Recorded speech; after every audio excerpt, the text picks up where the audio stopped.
Welcome to the Bioneers, Revolution from the Heart of Nature. These sacred sites are not dead. Maybe they're dormant like the seeds and they're coming back to life, and it's bringing our children back to life. It's all alive.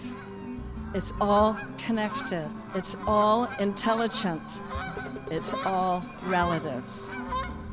We stand at the threshold of a historic opportunity in the human experiment to reimagine how to live on Earth in ways that honor the web of life, each other, and future generations. It's a revolution from the heart of nature and the human heart. In this series, The Bioneers, Revolution from the Heart of Nature, we celebrate social and scientific innovators with breakthrough solutions for restoring people and planet, creating a future environment of hope.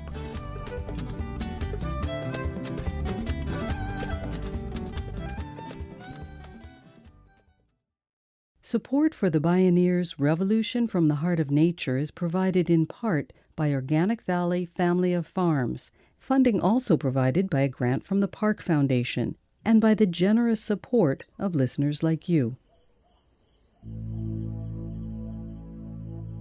A new vision is emerging, but we have to look back. Despite centuries of sustained oppression against our collective existence as Indigenous people, we continue to represent over 5,000 languages, cultures worldwide. Indigenous people have retained our traditions and our distinct cultures, economic and political structures. And through centuries of oppression, colonization, and attempted assimilation, our people have survived and persevered.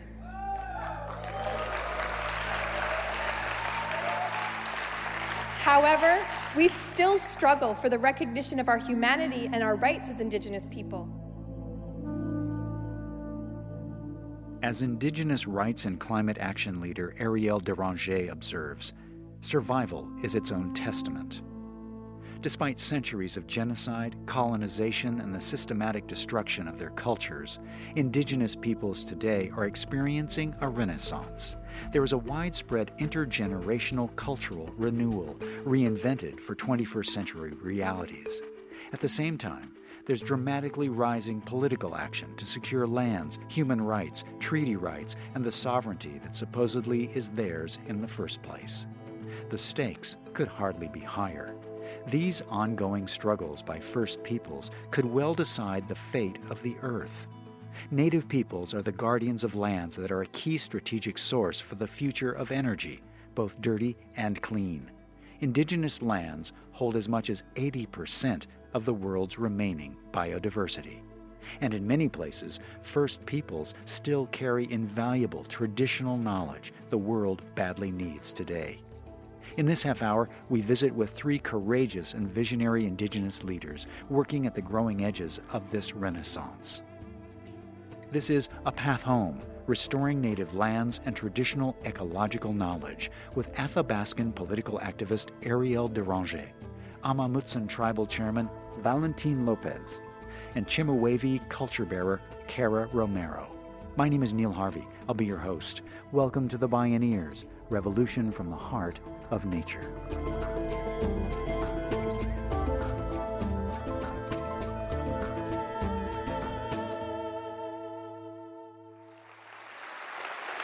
Iglanite, Eriel Deranger Hushiat etsin, ne Jan Tridiate Gochin Dene Sutlene Hot Isin. Masicho. My name is Eriel Deranger, and I'm from the Athabasca Chipewyan First Nation, the Kai Tale Dene Sutlene, the people of the willow, a reference to the delta where my people have lived since time immemorial. Eriel Deranger works tirelessly to defend her Athabascan people's right to survive, as well as the rights of all First Peoples. As a leader in the Idle No More movement, she helps direct the tar sands campaign to protect Earth's climate and the fragile ecosystems and wildlife habitat of Canada's famed northern boreal forests, which face annihilation by this monster fossil fuel development. It also happens to be her home. Eriel Deranger spoke at a Bioneers conference. My people's rights and culture are in the crosshairs of the largest gigaproject on Earth, the tar sands. The legacy of this project is one of contamination and out-of-control pollution that puts us all at risk. It consists of toxic lakes that cover 240 square kilometers and seeping contaminants into the river systems that my people rely on. It creates as much greenhouse gas emissions as all of the vehicles in Canada combined. And if left unchecked, it could double, if not triple. It's out of control. Canada's Alberta tar sands region is among the planet's 3 largest carbon pools. Scientists agree this dirtiest type of oil absolutely must stay in the ground. Eriel Deranger's people's ancestral lands are just downstream. She had decided to move her family back home after many years away. Then her friends warned her, things aren't the same anymore. And then I started Googling it, and my heart broke. And then I went there, and I felt like not just my history had been erased, but my children's future had been erased.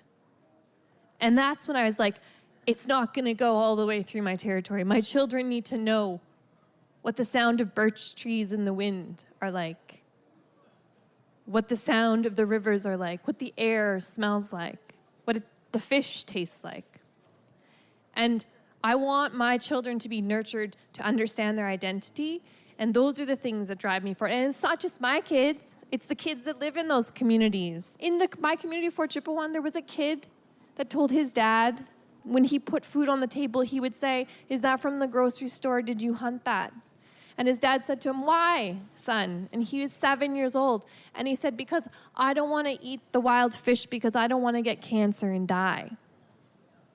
What kind of reality is that for our children? That doesn't just rob him of that fish, that robs him of his future and his identity as an Indigenous person. That is what we are fighting for. Fighting to protect her ancestral land comes naturally to Eriel Deranger. Her parents were members of the American Indian movement in the 1960s and 70s. She accompanied them in protests and sit-ins. They taught her about the treaties between her community and the Canadian government to protect their land and rights, treaties that have been systematically violated. The tar sands project proved to be a tipping point, igniting a global movement. Arising initially as a mass movement of Canadian First Nations communities, Idle No More morphed at lightning speed into a worldwide network of over 700 chapters of diverse activists across Canada and the U.S. The purpose? To protect Indigenous lands and rights and keep the oil in the ground. We've all become Idle No More. The whole idea behind that name is that our people had signed these treaty agreements in Canada, and we believed that they would be upheld because we upheld our part of the bargain, which was to let them share our land with us and live in peace with us and not have the American Indian wars that were happening here in the United States. You know, our elders told us over and over again, they will live up to this agreement for a really long time. And when people did rise up, they were oppressed with the heaviest hand possible. Past systems were put in place in Canada that oppressed our people, where we couldn't leave our reserve lands in a time of drought. There was no food on our communities. People were starving and dying, and they couldn't even go out to hunt. And there were all sorts of tactics that were imposed by the government to oppress us and basically annihilate us. Genocidal tactics through policy in Canada is what they did. And so for many, many years, our people became afraid to speak up against the colonizers. They rounded up the children of the Indigenous populations and they put them into schools, boarding schools away from their families, and they tried to school the culture out of us. And so through that, there was a generation of a loss of culture and identity as Indigenous peoples. We're like the first generations to not go through residential school. We're the generation finding who we are, and as a part of that finding who we are, it was like, wait a second, why are we not speaking up for our people and our rights?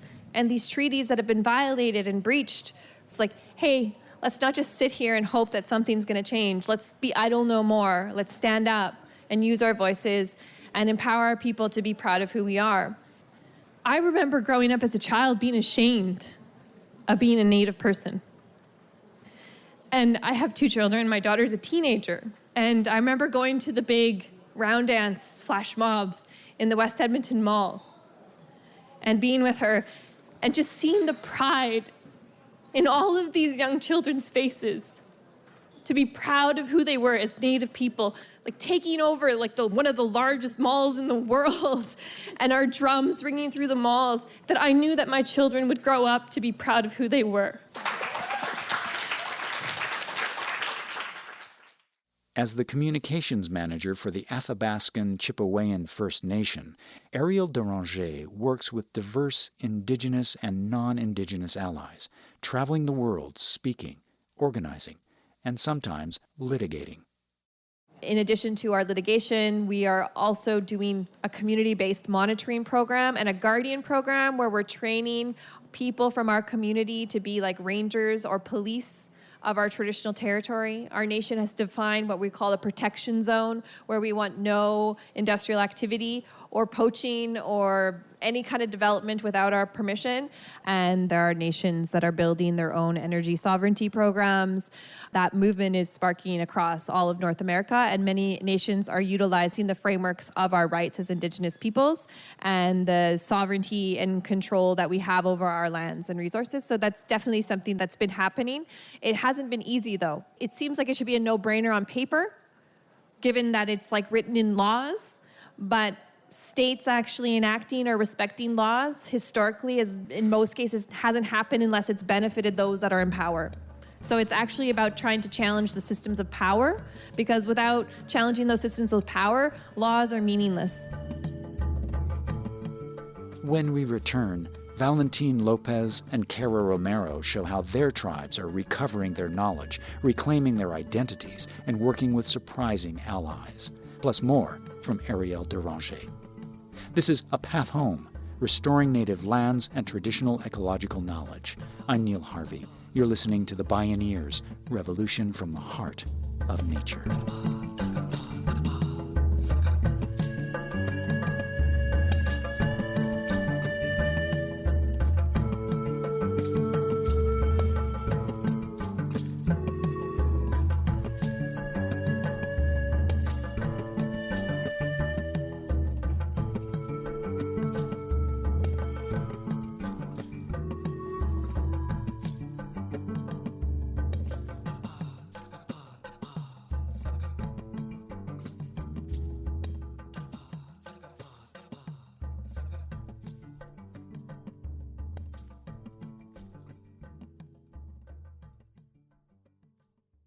To explore all available Bioneers radio shows, podcasts, and video programming, and to hear more from Eriel Deranger and other guests in this show, please visit Bioneers.org.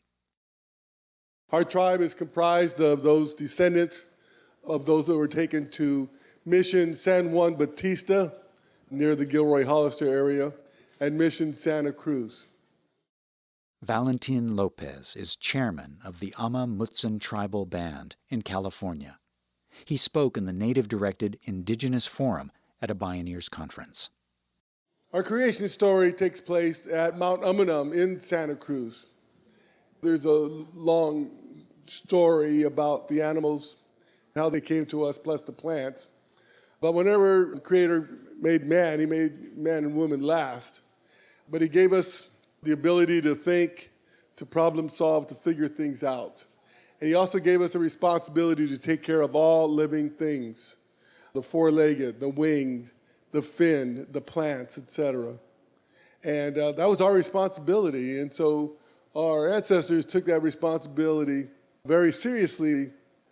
And then came the mission period, which was horrific on our people. We lost 50% of our population during the mission period. That was followed by the Mexican period and then the American period. An example of the Ohlone, we are an Ohlone tribe. In our area, there were 30,000 Ohlones at the start of the mission. At the close of the mission, there were less than 100. So that's just an incredible loss. In all honesty, we lost a lot of our indigenous knowledge for land stewardship, land management, knowledge of the animals, knowledge of the plants, etc.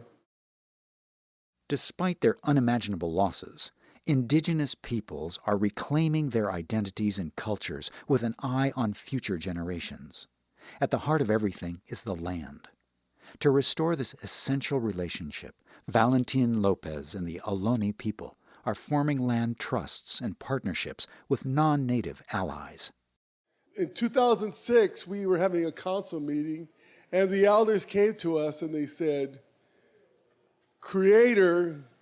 our creation story tells us we're here to take care of all living things. And Creator has never rescinded our obligation. We need to find a way to get back on that path. And so we talked about it among council members and talked about it with elders, and we didn't really see a path, but we just believed and we prayed and we held ceremony. And 5-6 months later, we get a call from the superintendent of Pinnacles National Park.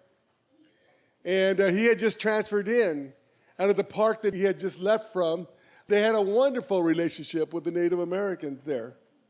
And he wanted to continue that at Pinnacles National Park.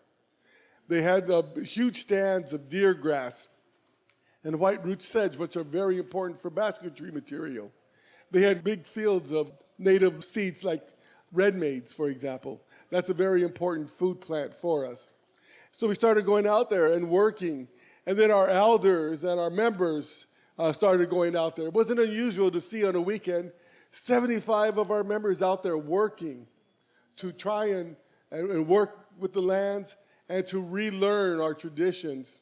From there, mushroomed other opportunity. We started talking to state parks. They heard what we were doing, and state parks wanted to work with us. Stanford, Berkeley, UC Santa Cruz wanted to work with us. Other land trusts wanted to work with us. And we started pulling things together, started getting our youth involved as far as trying to find jobs of stewardship for them so that they can work and restore that relationship with Mother Earth. And it's gone wonderful. In 2012, we developed our Amah Mutsun Land Trust. We don't own any land at this time. We hold an easement, and we have 265-acre parcel that we have designated as a cultural preserve with state parks, and that allows us to co-manage it with state parks. We do a lot of restoring our lands using the science, but also we talk to our tribal neighbors to the north, southeast, to try and trade knowledge or to gain the knowledge they have. We feel that we found our path back. We have historic trauma where we have high rates of suicide and addictions and stuff like that. But we're finding that getting back on the path of our ancestors is helping us address those kinds of needs. And so we think long-term there's going to be incredible benefits. The Amah Mutsun now have tending and gathering permits for over 100,000 acres. They're also working with the UC Santa Cruz Arboretum on a large 55-acre Amah Mutsun garden. At work and learn parties, people relearn traditional practices and then restore native plants in their traditional territories. They're ultimately aiming to acquire land to resettle tribal members, and some surprising partners are showing up. Education is a critical component of our tribe. We do a lot working with public to teach them our traditional native land stewardship ways, because we want them to learn those ways, because we feel that way of caring and stewarding is what's going to protect us and allow us to be sustained into the future. And so we do a lot of things, like, say, for example, we have a great relationship with the Girl Scouts of America. How do you like that? We have State Cultural Preserve, we have near Año Nuevo, the Girl Scouts, they have 2 camps in the mountains up there in Santa Cruz Mountains. And so we regularly go up there and talk to them about our traditions, our ways, our history. And they always put activities in there. How to make tule boats, how to make abalone necklaces, and teaching them traditional songs. And talk to them about the importance of relationship and praying and talking and having ceremony with the plants. We do that with them. We have lost a lot of our traditional tech, our traditional ecological knowledge of our land systems by design. I mean, we were almost totally erased. It's amazing that against all odds, any of that stuff exists at all. Cara Romero is Chemehuevi from the Mojave Desert in California and formerly served in the tribal council.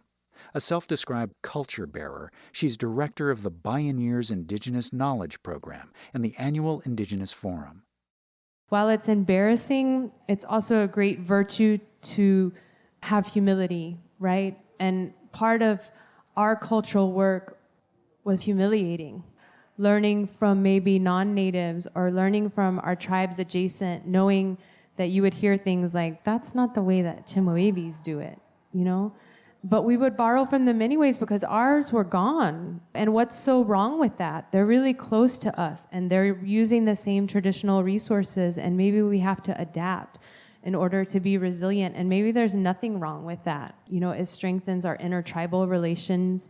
You know, we've heard beautiful stories like the Star Navigators from the Pacific Islands that came not from the Hawaiians, right? You know, they borrowed traditional knowledge from their adjacent islands, and you know, it was like cutting a sapling from somewhere else and replanting an ancient orchard. You know, it all came back and it was all okay.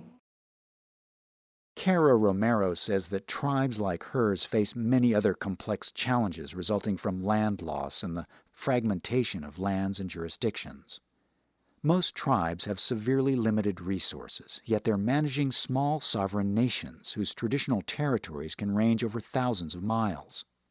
The lands are usually an incoherent patchwork of public lands partly managed by the Federal Bureau of Land Management or the state.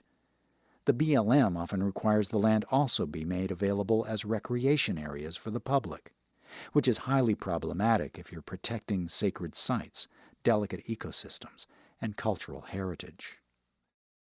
For us down in the Mojave Desert, we have these encroaching off-road vehicles in San Bernardino County, and they really like virgin territory. It's extreme, right? And Mojave Desert and ancestral Chemehuevi, Mojave, Serrano, Hualapai territories are like some of the most pristine, biodiverse areas, and they're undeveloped.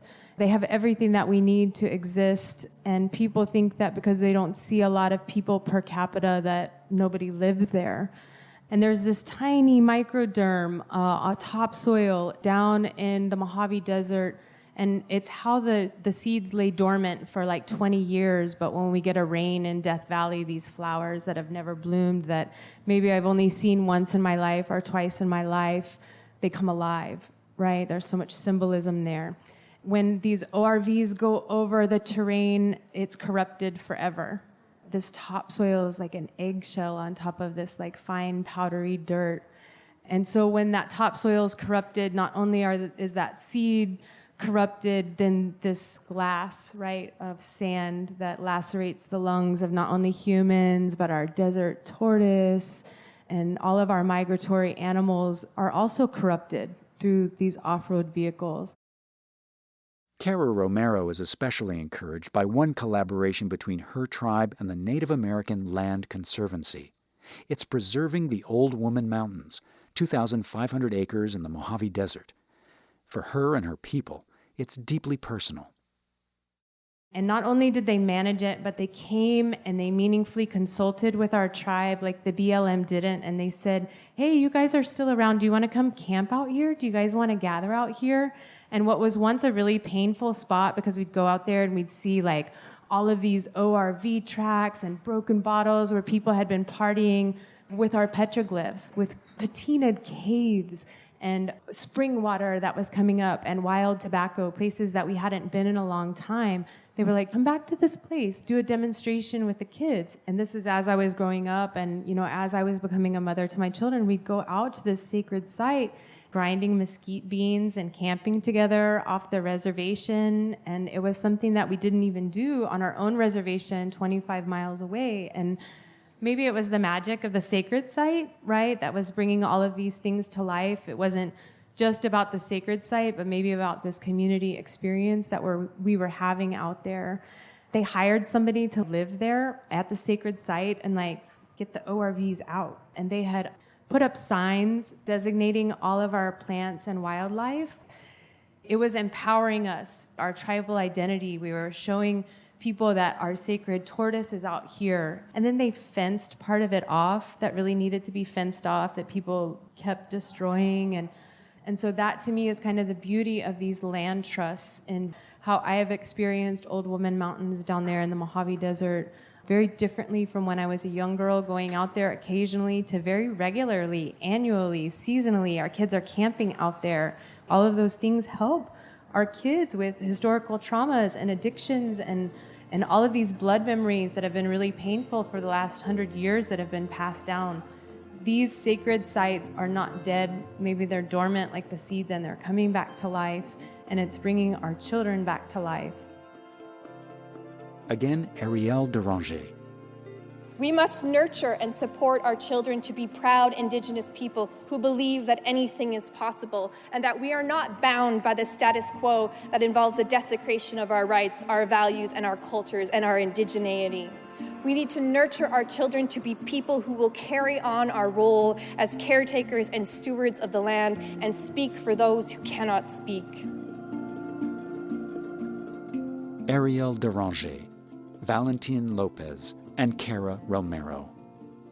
A Path Home, Restoring Native Lands and Traditional Ecological Knowledge.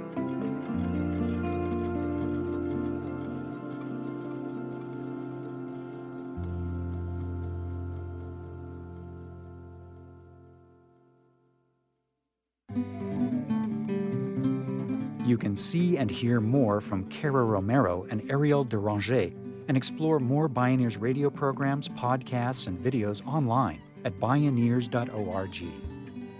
For information on attending the National Bioneers Conference and Bioneers events in your area, please visit Bioneers.org or call 1-877-BIONEER.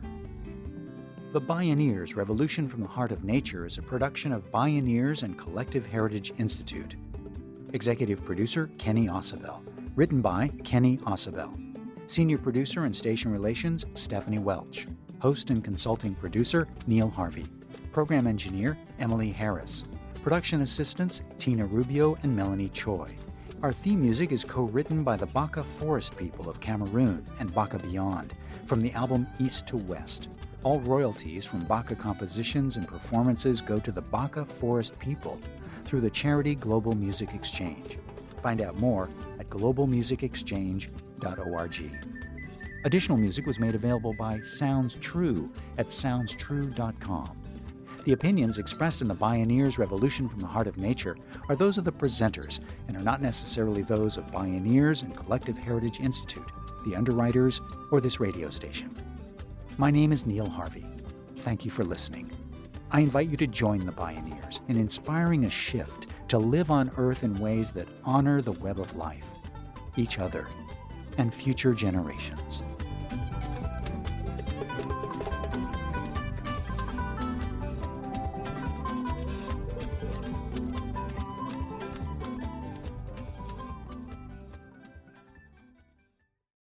This is program number 1016. This program was made possible in part by Organic Valley's pasture-raised organic dairy products, bringing the good from our family farmers to your table at organicvalley.coop. Funding also provided by a grant from the Park Foundation, dedicated to heightening public awareness of critical issues, and by the generous support of listeners like you.